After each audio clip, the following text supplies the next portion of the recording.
Good evening, everyone. Took me by surprise there. I usually get that kind of circling little donut of doom every time I hit the go live button, but it just bangs straight in today. So how's everyone doing? It's Friday. It's rolled around again, hasn't it? Been a funny old week, certainly in the UK. There's been events happening, hasn't there? But can we just regard this little section of a Friday evening as being a free-from zone when it comes to all of that? We're here to talk about the important stuff like music and guitars and stuff like that. There's plenty of coverage of everything else out there, and I don't really think there's anything to be gained by adding my two penneth to it. Certainly not on here anyway. So, how's everyone doing? Time Prophet saying, are you running for PM? I wanted to be a politician, but unfortunately my parents were married. Now, let's have a look, see who was first in.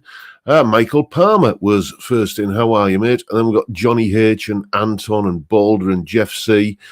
Then Bridget Pollock and Wilson Jones. Johnny Random's in. So's Grandpa Joe James Hunt, Simon M. John Channing, Steve Entwistle and Mark Colonel. Then we have Dr. Gomez 1 and Andy Nisbet, followed by Reeled in 58 and David Evans. And there's Peter Collins sneaking in. And we've got Edwin Toonan and John Ross. Have I said Gordo Cannock already? Probably have, but I'll say it again. Brian Brazil is in, so is Ian Clark and Michael Purcell. And there's Vincent Brennan and Deco Dude and Sean House. There's Lawrence Hastings as well. And who else have we got? Scrolling down. Rexomatic is in, saying greetings from Arizona. Saying, got a kick out of your changing my mind regarding the headless Earth. Maybe time to give my curvy Eastwood LG 150 a try. Different can be good. Yeah, the thing with that Earth guitar is it looks, I'm not going to be a defender of its looks. You either like it or you don't. I'll be honest, I'm not really keen on the way it looks, but dear me, play one. Just play one and then make a decision. There's Colin Falcon, and who else have we got? Scrolling down, we've got the Essex Cat and Big P Morrison and Marvellous Bloke. Time Prophet, as I've said, is already in, and Thomas Mulvaney and Paul Miller. There's William Forrest and Brad Matthews and 60s Man. How are you, mate? Dave Pegg is in. OK Live and Matt in. Is it Scholes or Scholes? I do apologise if one of those was wrong. Then we've got Jeff C and Alan Hoole and Dudley Squat. Paul Miller, have I said you already? There's Johnny from the Budget Guitar Show. And we've got Cylon Hybrid and scrolling down. Sometimes dim, never thin. Dash Shaft. Gear View Mirror. And then the chat has just refreshed, so I've lost my place. Where are we? I'm lost altogether. Gave you mirror, Raphael Jesus, or is it Jesus? I beg your pardon if one of those was wrong. Then we got Bill Mumbo, Patrick Becker, OH, Peter Nicholson, Frank Bolam, and Farjon. And I'm not even going to attempt to butcher your surname, mate, but you know who you are, Farjon. PFY Guitars. And Budget Guitarist Show. Johnny's saying, you are in the song and video for my live stream tomorrow as a thank you. Well, thank you very much, mate. I shall watch it at some point. Kind of Saturdays I am a bit otherwise occupied, but I will certainly catch it on replay at some point. Thank you very much. I'm honoured. Then we've got Mark Gowans and Brad Dowell, and who else we got? We got Ron Wells, Lefty Pick, Graham Campbell, and Maidenman 74, and the chat has just refreshed once again. We've got Michael Broadhead and Cowas Music.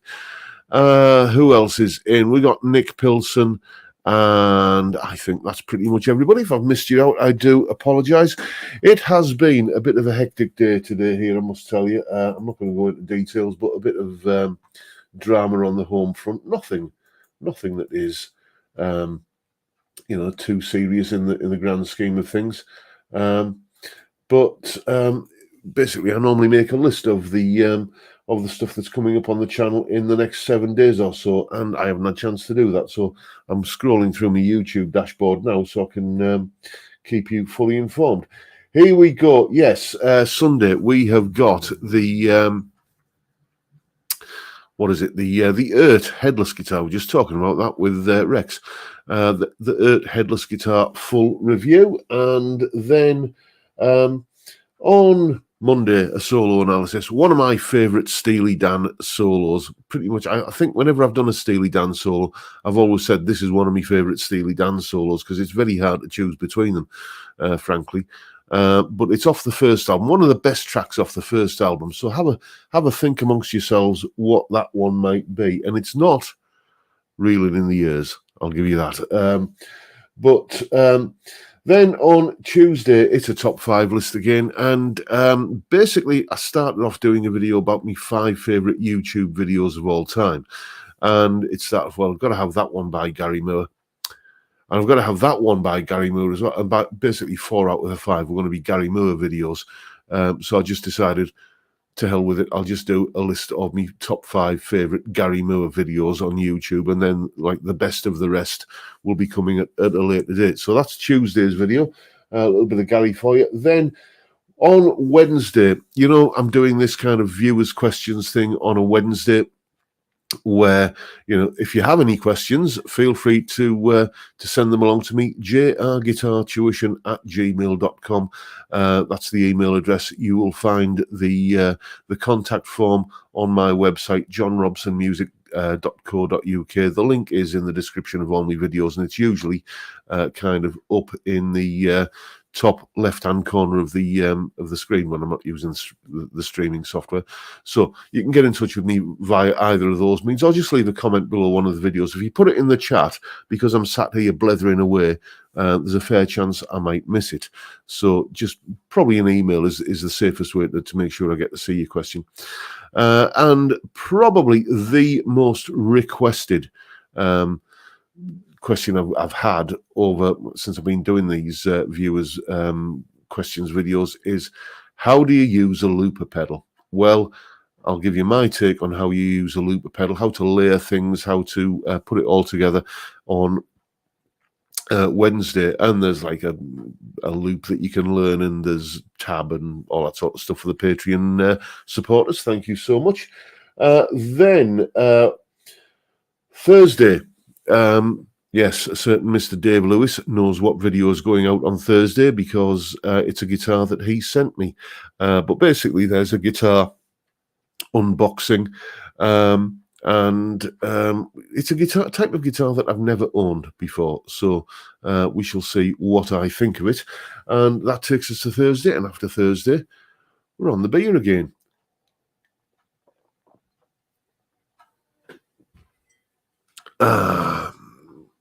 Let's have a look, see what's been going on in the chat. Ron Wells has got it there. Yes, Midnight Cruiser. That is the Monday solo. No, it's not Do It Again. As I just said, it's Midnight Cruiser. One of my favourite tracks off that first Steely Dan album. I discovered Steely Dan via a compilation album, like the Best Of or the Greatest Hits or whatever it's called. And you know how often you can listen to a Best Of album like that, and you know, you can, even if you don't know the chronological order of the songs, you can tell that certain songs come from earlier in a band or artist's career than later, because you can hear, you know, the development of the songwriting as you go through it. And you think, well, yeah, that's obviously from earlier in the career, that's from later in the career. Bad Company, there's a good example. You can hear, you know, that you can tell the stuff instinctively that's off the first. When you listen to, what's that Best Of album called, 10 from 6, you can tell which is the which stuff is off the earlier albums and which is off the later albums. But that Midnight Cruiser, I just always assumed that it was going to be one of the songs from like later on in the career, because it's so fully formed and well developed, and just, you know, it's, they're one of those bands that, you know, they kind of just sprung forth fully formed. And you know, I'm not saying they didn't develop, but they did. But they, you know, there's nothing basic or you know, kind of half formed about their earlier work, like you do with, like you get with a lot of bands. Let's see what else we got. I'd be tempted to glue a dummy headstock on the GW2.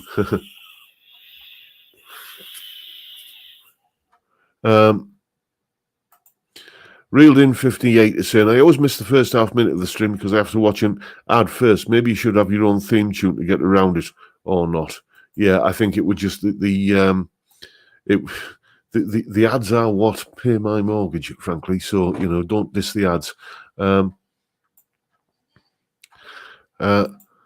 Balder is saying, I decided to splash the cash and buy a single cut that smells of vanilla, but which model?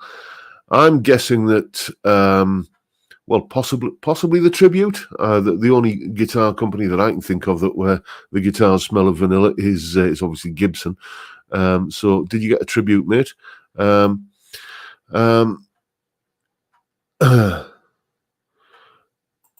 Gearview Mirror has a question. Does anyone have any experience with a multi-effects pedal, new XMG30 for instance, and using it with a 4-cable method into a tube amp? Do you mean like having certain effects going into the front end of the amp and certain effects going into the effects loop? I, back in DME, the 1990s, when I had my Marshall Anniversary combo, that thing that was always breaking, I did briefly use whatever was I think it was a Zoom 4040 multi-effects pedal that had like kind of MIDI switching and stuff on it that would switch channel on your amp. And I had some effects in the effects loop and some going into the front end of the amp as well on that. And I seem to remember it working, but it was just a bit of a faff about to set up.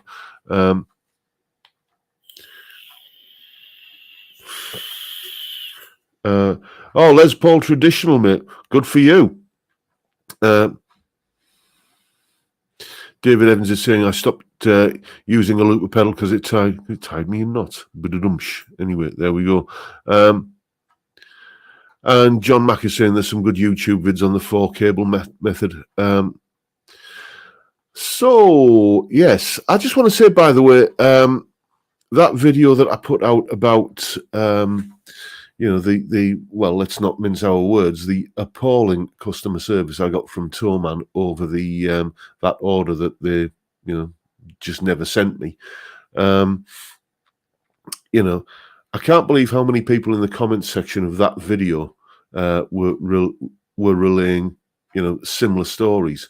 There was a few who were saying, well, I order from them, it just always turns up fine. And that's been, to be honest with you, my experience up till now. But it seemed that the overwhelming majority of people who had an experience ordering from Toman of late, who commented on that video, were saying that they'd had basically the same experience as me. So it makes you wonder what's going on. That's all I can say.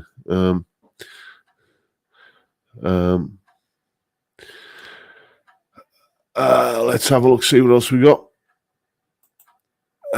Johnny is saying, how is your Faisley Coyote? I'm loving my Maverick with the new pickups in it. Yeah, I'm loving the Faisley. I'm going to sound a little bit ungrateful and a little bit disloyal here, but I have 3 Telecaster style guitars. I sound like that Monty Python on the Spanish Inquisition.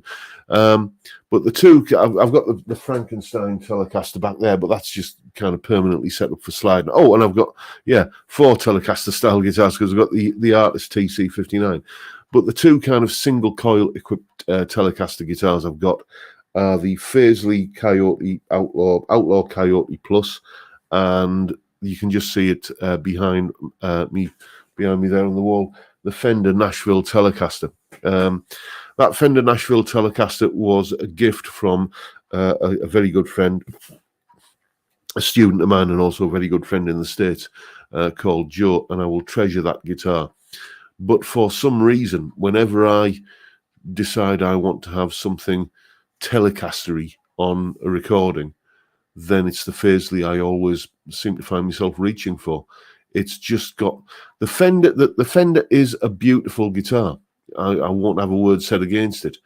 But I don't know. It's that there's something more earthy and elemental about about that Faisley, which just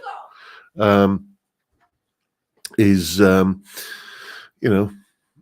more me, I think. It's, when I talk... Hang on a sec, guys. The wife's calling.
And I'm back. Sorry about that.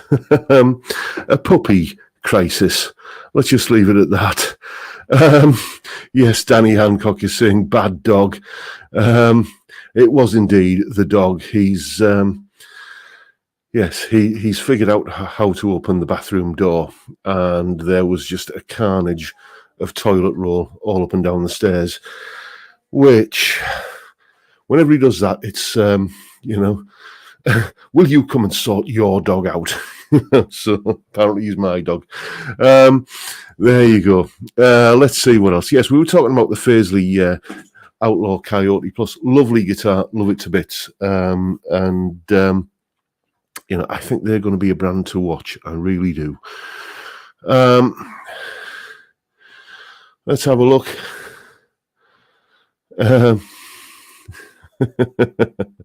Yes, a few comments there about Budget Guitar Show is saying, Tom and now only work with YouTubers with hundreds of thousands of subs. They won't give us small guys a chance. I've never, ever, and never, ever will ask for, special treatment or, a guitar to be given to me for, by any retailer. If they offer it, then I'll say yes, and I'll declare that. But I'm not going to go cap in hand and say, I've got, 26,000 subs I've got now, something like that. I'm never going to go there and say, I'm so important that you have to give me a guitar. That's kind of James Corden territory, that really, isn't it? Dear me. Anyway, yeah, let's not talk about unpleasant things like James Corden. Excuse me. I think I need a beer after all that exertion. SW is saying, hey, John, did my first fret job, albeit a cigar box guitar. Wasn't bad, just a bit tedious. Yeah, it's, I'll be honest with you, doing the only sort of big kind of guitar maintenance type job I've never done, and I will get round to kind of get myself a cheap guitar to do it on at some point, is a refret.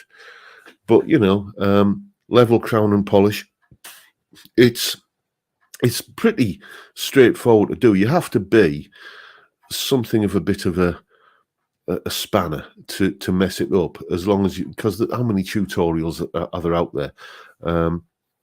But you're right, it is time consuming and tedious, and it's all the kind of masking the fretboard and all of that sort of stuff that takes time. Frankly, it's one of those jobs that if somebody enjoys doing it and is prepared to do it for me for a price I can afford, even though I can do it for myself, I'll happily pay for somebody else to do it.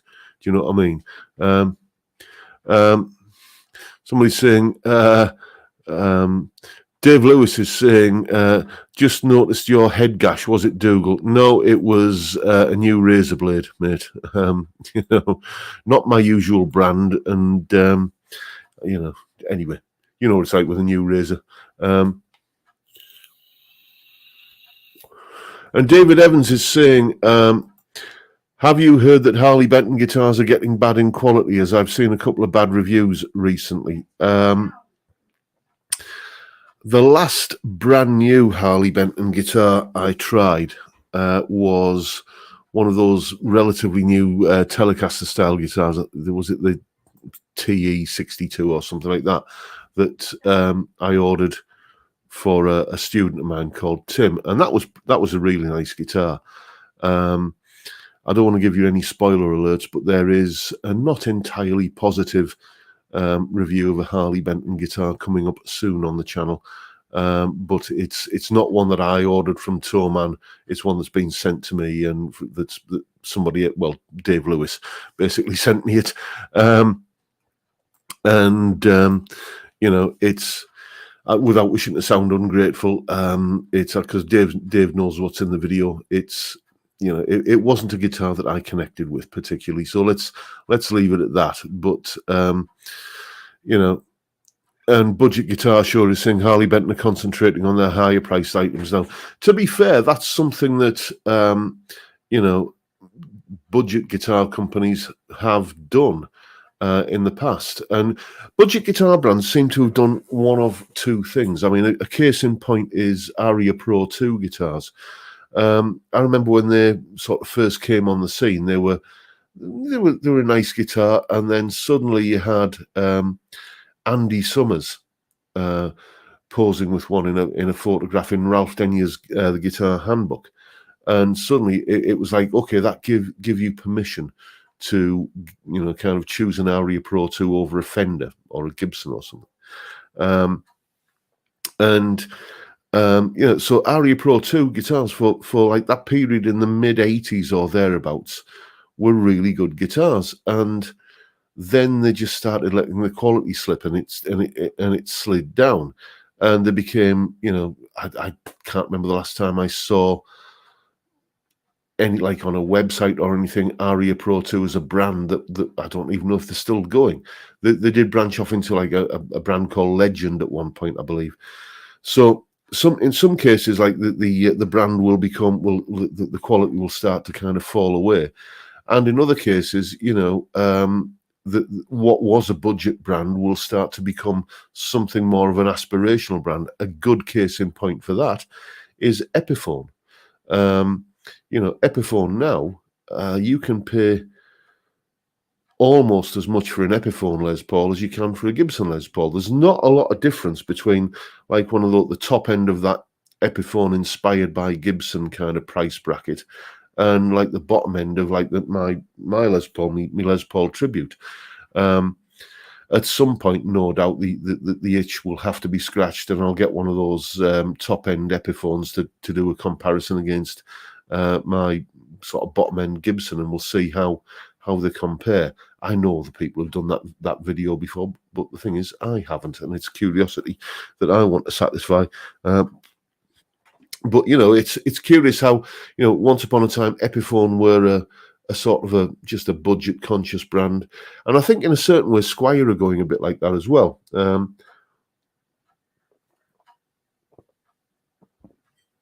I would argue that a Squier Classic Vibe Telecaster or Strat is roughly about the same guitar nowadays as the old, and I had one of these guitars for many years, the old late 80s, early 90s made in Japan vintage reissue Strats that Fender used to put out. They were great guitars, really good guitars.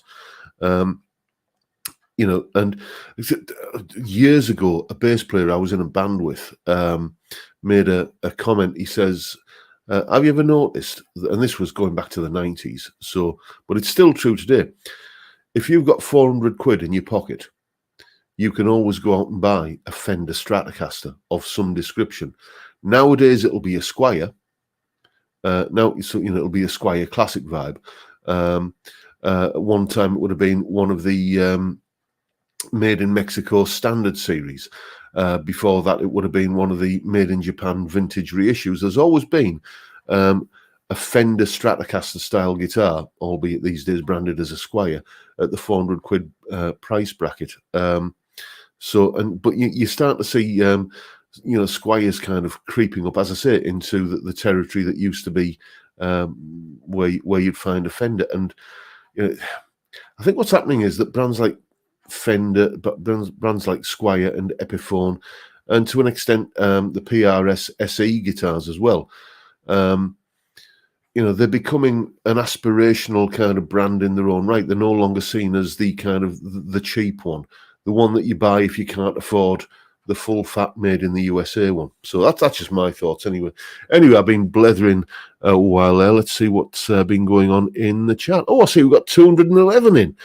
That is maybe it was Dougal's shenanigans with the toilet roll that boosted me numbers.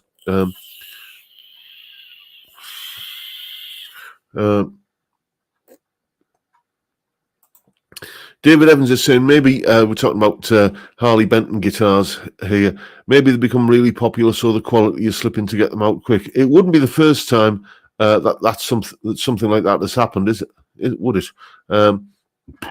I see we've got Macaroon in. Evening, John. Nice to be off work and able to tune in live. I think Harry got taken over. Yeah, it's one of those things that happens, isn't it? One company buys another company out, or somebody buys the brand and then does other things with it. Let's have a look. Michael Beliveau. Hey John and gang. Out of beer, heavy on the Crown and Rocks though. Yes, Crown Royal. My missus is Canadian, and yes, she's fond of a drop of Crown Royal. So am I. So it's often a case of have you been at my Crown Royal? Have you been at mine? Johnny saying I offered them some reviews. Yeah, I know what you're saying, Johnny. You're talking about Harley Benton getting in touch with manufacturers. I mean, I don't mind. As I say, it's just me. I'm not going to criticize anybody that contacts a guitar company or a retailer to say, I'd love to review one of your guitars. Could you send me one? It's just not something I'm going to do. Which is why back in the early days of like me kind of getting this channel up and running, that's why I decided I was going to buy all the guitars that I do on here, and I did the sort of crowdfunding thing, the Guitars for Good Causes, where I, if you're new to the channel, what that was people put into a GoFundMe. I used that money to buy guitars, and then the guitars got auctioned off, and the proceeds went to charity. I'm quite proud of the fact that there was about £2,000 plus change came into the GoFundMe, and I managed to turn that into about £1,000 profit, about £3,000 or so that ended up going to the charity. And that was largely due to people who were watching the channel, knew these guitars were getting auctioned off for charity, and basically paid a premium for those guitars when I auctioned them.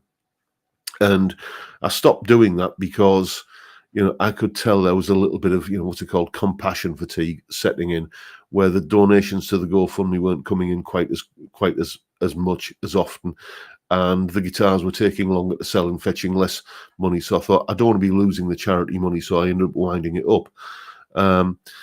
But so that's how I decided to do it. But if you're going to, if what you're comfortable with is to go and ask a retailer or a guitar company to send you a guitar for review, then that's fine. I don't have a problem. It's just I was brought up to kind of to think that it's kind of there's something not quite right about going and asking for something. Perhaps that's just my old-fashioned upbringing. But I'm not making any judgment on people who do go and kind of solicit products for review. I'm just saying it's not something I particularly want to do. That's all.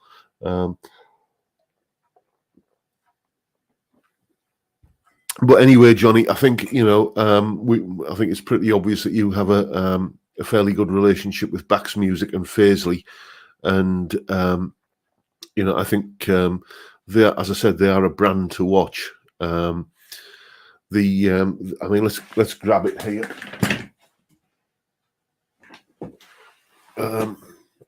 This is the Faisley Outlaw Coyote Plus. Now, full disclosure, they sent me this guitar on loan. What happens when they do that?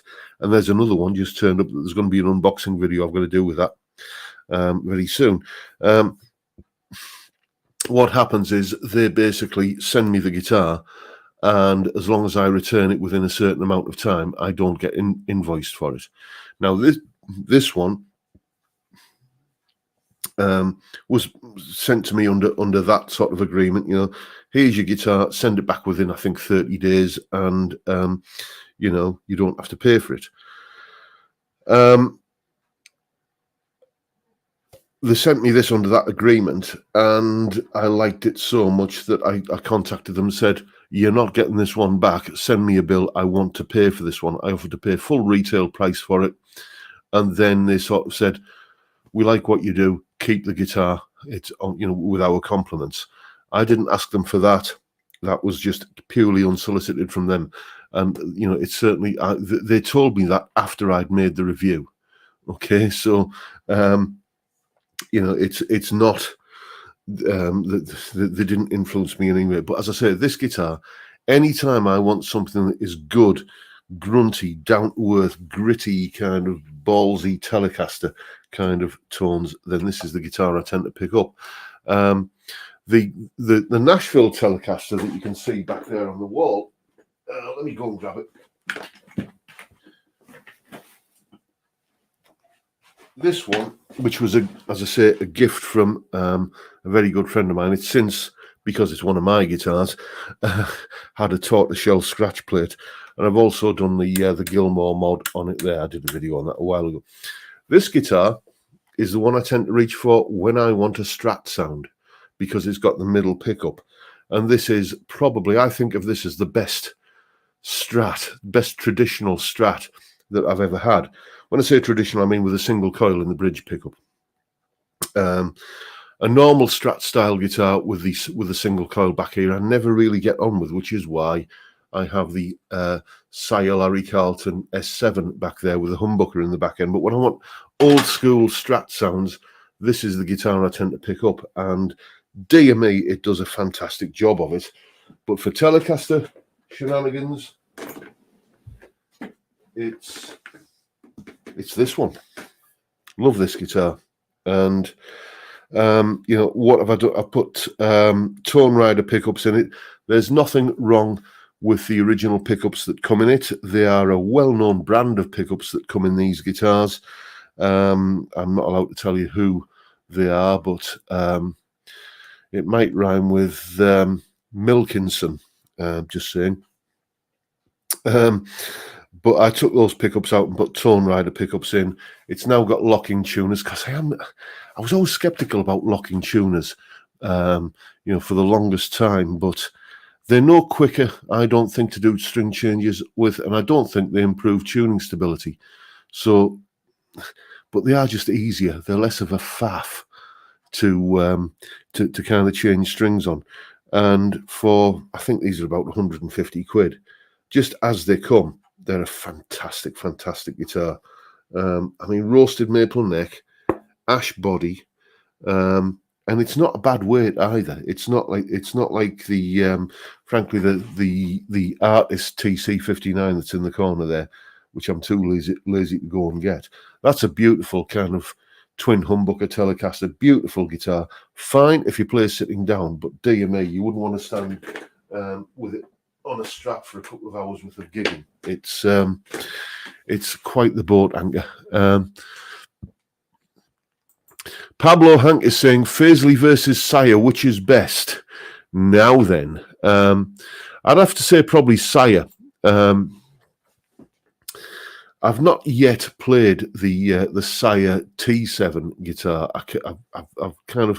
I've had it in my basket online a couple of times and just thought, no, well, there's something else I'm probably going to need to spend that money on. Or, you know, we had some kind of work done on the house. You remember I took that? Oh no, of course, because I took a week off from doing lessons, but the YouTube videos were still kind of churning out. So we had a little bit of work done on the house a couple of months ago, and so that needed paying for. And, so there's always been something else to spend the money on. I probably will get one at some point. But the reason I say the Sire is probably the better guitar is I love that Faisley. It was a great guitar, it had great bones, but it's just that I want to do something with the pickups and put some locking tuners on it and stuff like that, and just kind of tweak it and upgrade it and kind of faff with it a little bit. But I don't feel like I need to do that with either of the Sire guitars I've got. So I would say the Sires are better. That said, if I bought that Faisley, it would have cost me about 150 quid. And I've probably put about 150 quid into it, so it owes me about 300. That's still less than the Sire T7. So, but straight out the box, I think the Sires are fantastic guitars. Dave Lewis is saying there, Sire T7 is my Sire T7 is my go-to boutique go-to telly. Fair enough, mate. Yeah, I will say that I think when I reviewed the Sire S7 back there. Hello, I'm back in focus. Let's have some light on in here. Actually, there we go. That's a little better. The long dark nights are starting to draw in. Yeah. Some guitars, you can pick them up and you can feel that there's been attention to detail and there's been money being spent on, not so much on the materials, but on people's time, skilled people's time, sorting this guitar out and getting it dialed in just perfectly. One brand of guitars that the couple of them that I've played where you can certainly get that sense is Carvin guitars, or Kiesel as they now are. The beautiful guitars. A student of mine who's also a friend has a Carvin. It was in that transitional period, and there's a video up on YouTube somewhere of me doing a review of it. A Carvin Kiesel CT6 California double cut. What an incredible guitar. You pick it up and it feels like it just exudes quality from every pore. I mean, it wants to, because it's well into a 4-figure price tag. But I also got the same feeling from that Sire S7. And to a slightly lesser extent, the H7 as well. I'll tell you why I'm a bit disappointed on that. First of all, the S7 and I believe the T7 and the L7, all sevens, isn't it? They all have satin finished necks, and I was thinking that the H7 would as well, but it's not. It's just got that sort of slightly kind of cheaper, and by cheaper I mean not cheaper, but like sort of you can tell it's a Far Eastern import guitar, mass produced feel of a gloss finish on the neck. It's a beautiful guitar to play. I wouldn't change it for anything. For a sort of 335 style guitar, it's a beautiful guitar. But it was just a little bit of a disappointment that it had the full gloss neck rather than the satin finish that they do on the Les Paul copy, the Telecaster copy, the Strat copy, etc., etc. Just wondered why they put the gloss finish on that one. Maybe it's what Mr. Carlton himself specified. I don't know.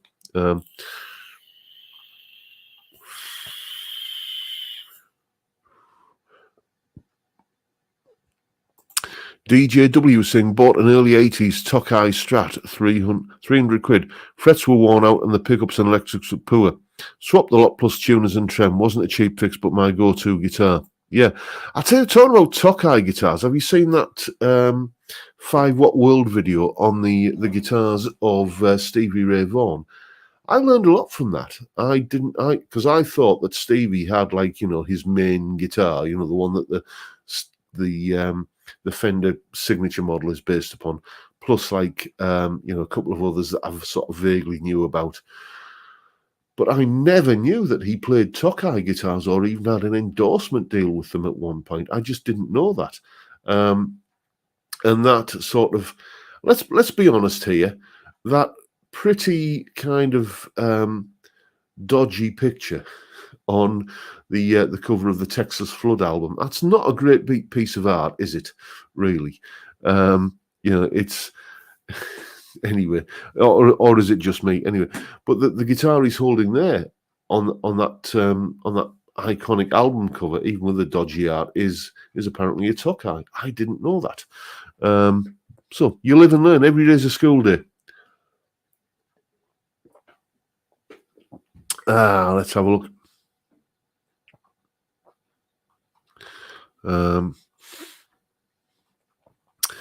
We have been talkative in the chat. Michael Broadhead, top 5 songs on your Club Days set list that you didn't like. Did you squirm? Oh, that is let me write that down. Top 5 songs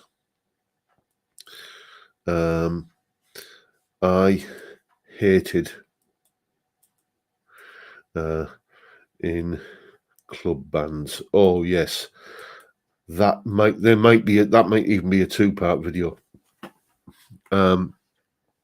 Just thinking about that off the top of my head, I would definitely think, Simply the Best. Dash Shaff is putting that in there. Simply the Best. Yeah, that was like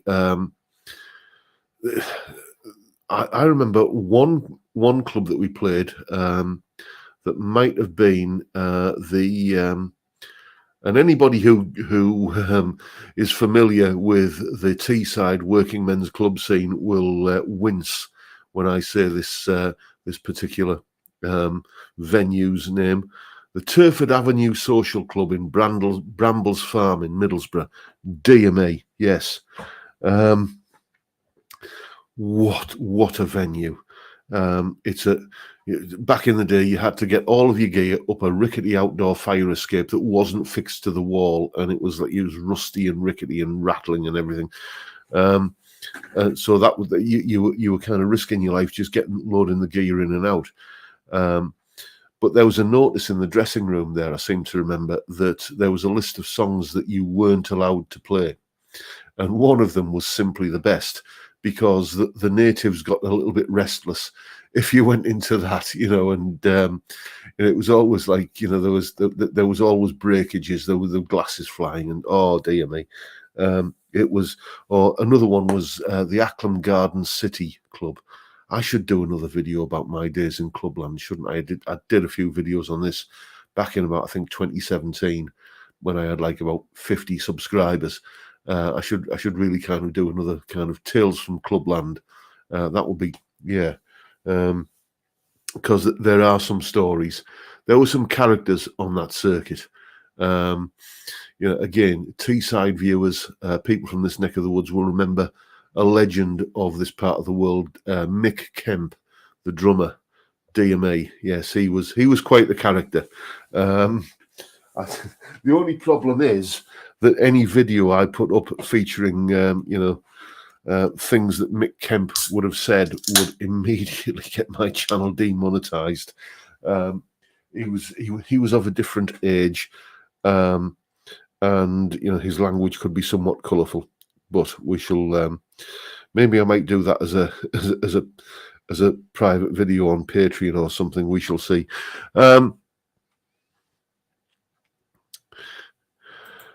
Kevin Hartley Music saying, living next door to Wallace was banned in some of the places I used to play for obvious reasons. Yes, because there was that version in the 90s, wasn't there, with Roy Chubby Brown.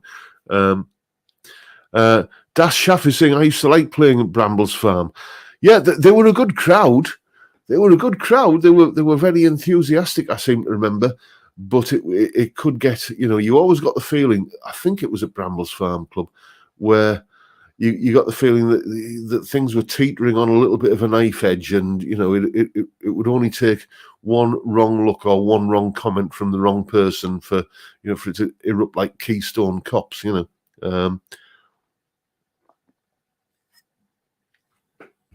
Let's see what else we got.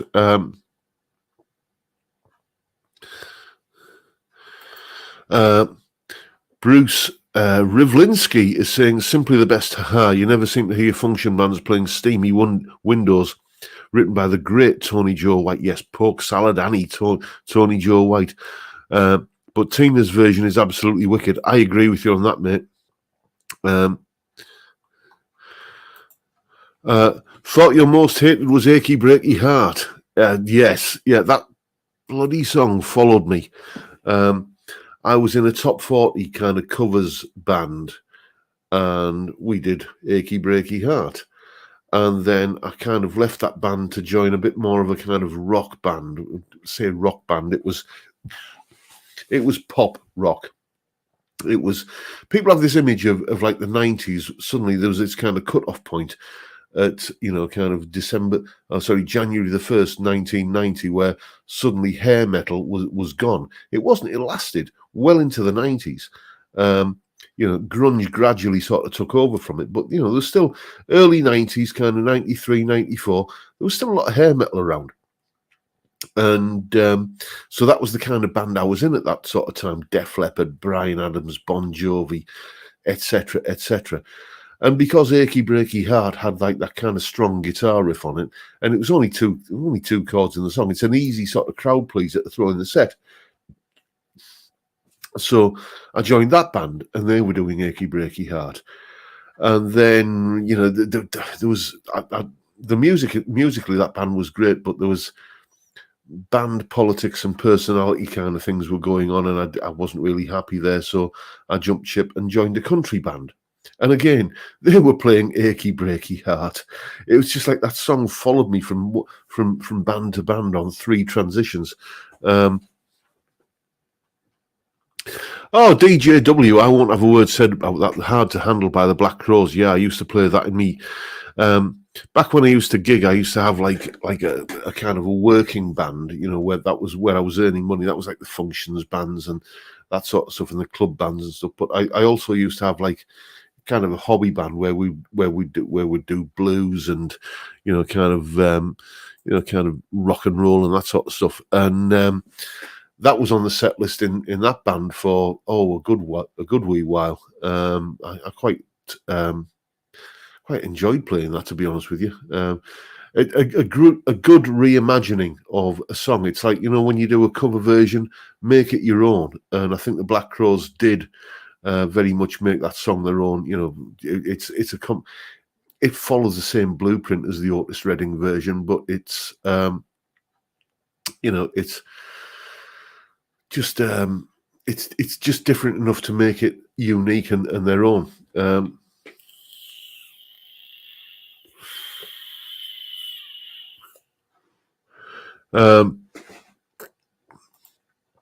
Reeled in 58 is saying, "Hi Ho, Silver Lining is a tricky one. Don't like the song much, but it has a nice solo." Yes, it does.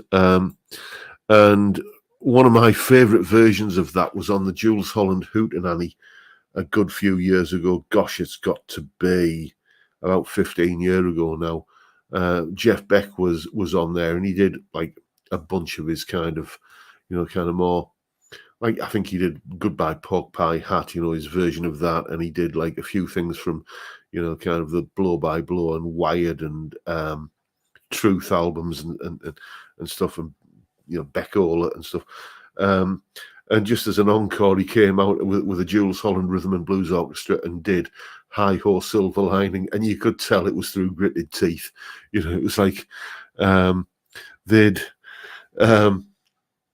really kind of had to twist his arm to do it. And do a solo lesson of Hard to Handle, John. That's a great one. Solo. Hard to Handle. I am currently, and I tell you what, I'm going to put Hi Ho Silver Lining on there as well. I'm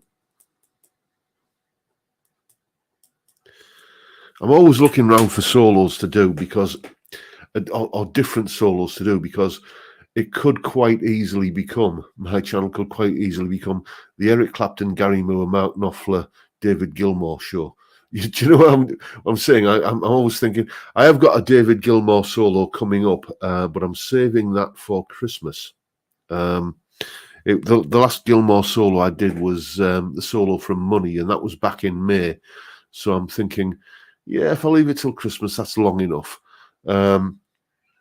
And have I done a Clapton one recently? I did All Your Love recently, didn't I? Or fairly recently. And I did the Gary Moore one. That's another one I could easily fall into. So I'm always looking around for solos to do.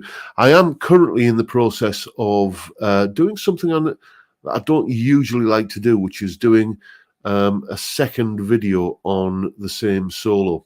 A little while ago, gosh, about 5 years ago, actually, I did a video on the solo from the Carpenters' Goodbye to Love, that fantastic solo played by Tony Peluso, the late, great Tony Peluso, on that song. And I've had quite a few people who are my Patreon supporters. And if you are a Patreon supporter, thank you so much. I've had quite a few people contacting me saying, yeah, we saw your video on that Carpenter solo, and we can't find it on Patreon. That's because I did that solo on YouTube long before I was on Patreon. So what I'm going to do is do a retread of that video. I think I can do a better job of the video and make a better job of the solo this time as well. So I'm going to do a retread of that, and then take the original video down, so that, because the video has links to a tab of the solo, so it wouldn't be fair to leave that up and then say to the Patreon supporters, pay £3 a month or whatever it is for the tab. So that's another solo that I'm currently in the process of. I recorded the backing track today, and I've got the solo tabbed out, so I'll probably get that done over the weekend. That'll be up sometime in November.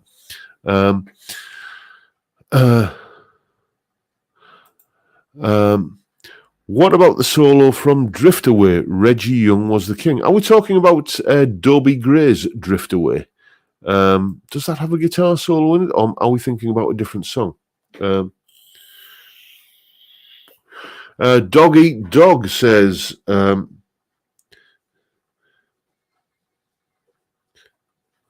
by Ted Nugent. Ted Nugent's one of those guys. I did that that video, Excuse My Ignorance. When was that? When did I go on Tuesday? Where people who you're aware of, but they're not really on your radar. You've never really checked them out. Ted Nugent fits into that category as well. I must really kind of go and check him out. The thing is, it's like what's put me off listening to Ted Nugent stuff is what I've seen of him in the media. He doesn't necessarily come across as being, the kind of person I would enjoy, the kind of person whose company I would enjoy.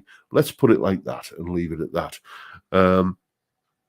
But I do like to try and kind of park that sort of sentiment, though, and judge people on the music. It's away aside from the guitar related music. I do listen to other forms of music.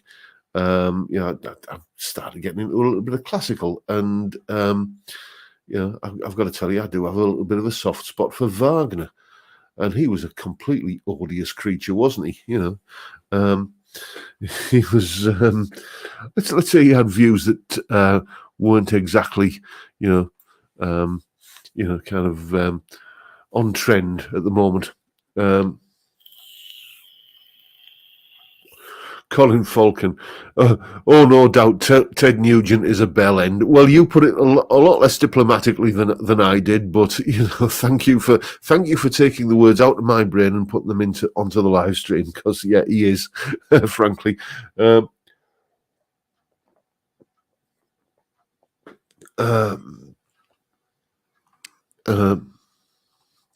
Ted Nugent is also a nonce. Maybe I can't comment on that. I don't know anything of that. But how about George Thorogood? Again, good suggestion, mate. Any police lessons? Yeah, that's a great point. Actually, I'm thinking of like Andy Summers in all the kind of classic police hits. Roxanne, Message in a Bottle. When your mind goes blank, every breath you take and stuff like that. I'm just trying to think, are there any solos on that? Maybe I should start. I've had a few requests to do more song-based content. How that will work getting around the YouTube sort of copyright issues, we shall have to see. But it might be worth doing, yes. Because I'm just trying to think that there's not many solos, Andy Summers Police solos. But yeah, I mean, he's too good a guitarist to ignore, really, isn't he? So that I should really do something of that ilk. Oh, I'm going to put you up on screen there, Ian Clark. The quality of John's lesson tabs is like a work of art compared to most YouTube lesson tabs. Thank you, mate. I tab stuff out in Guitar Pro, and as you know, in Guitar Pro, if you're a user of Guitar Pro, it will play the music back to you. So I like to have the Guitar Pro tab play back to me and sound like the solo. So that's well, and you know, it's something I've got better at the more I've been doing. You know, and I am quite proud of the tabs that I do, but you know, I'm typically British.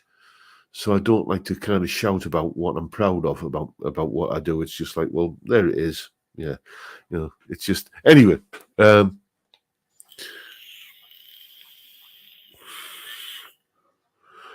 Somebody's saying, oh dear me, the Balder, Def Leppard. There's no harm in doing that. Yes, indeed. Yeah, Tony, I also did Moonlight Shadow. Again, long before I was putting stuff up on Patreon. So that might be another one I might have to revisit, because I mean, I just remember that came out when I was at sixth form college, that song, and in the common room we had a jukebox, an old style jukebox, you know, the one where it actually picks the record up and kind of puts it over and you see the needle come over. I must have spent, I don't know how much money on putting that song on repeat. It was just a fantastic song.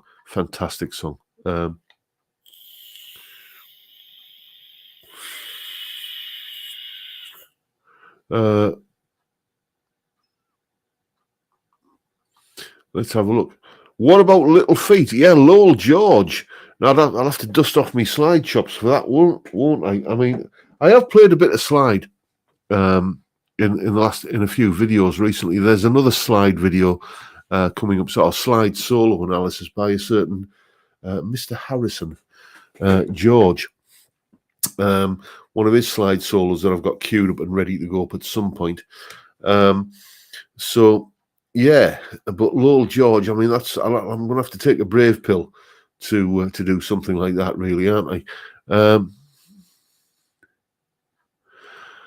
John Mack is saying, with Guitar Pro 8, you can import an audio file and have it play with the tab so you can check it's exactly the same. That might be a useful feature. I've got to tell you, I mean, I'm still using Guitar Pro 5. Why? Because I've been using it for years. And I know it like the back of my hand. I know all the keyboard shortcuts. I know all of the kind of, you know, just everything about Guitar Pro 5. I know. And I'm that kind of person that absolutely hates getting a new mobile phone or a new computer, because you've got to get used to a new bit of technology or new software. And so that's why I've held off upgrading to any later version of Guitar Pro. But everything I'm hearing about the newer versions of it is kind of, it's tempting me. It really, really is.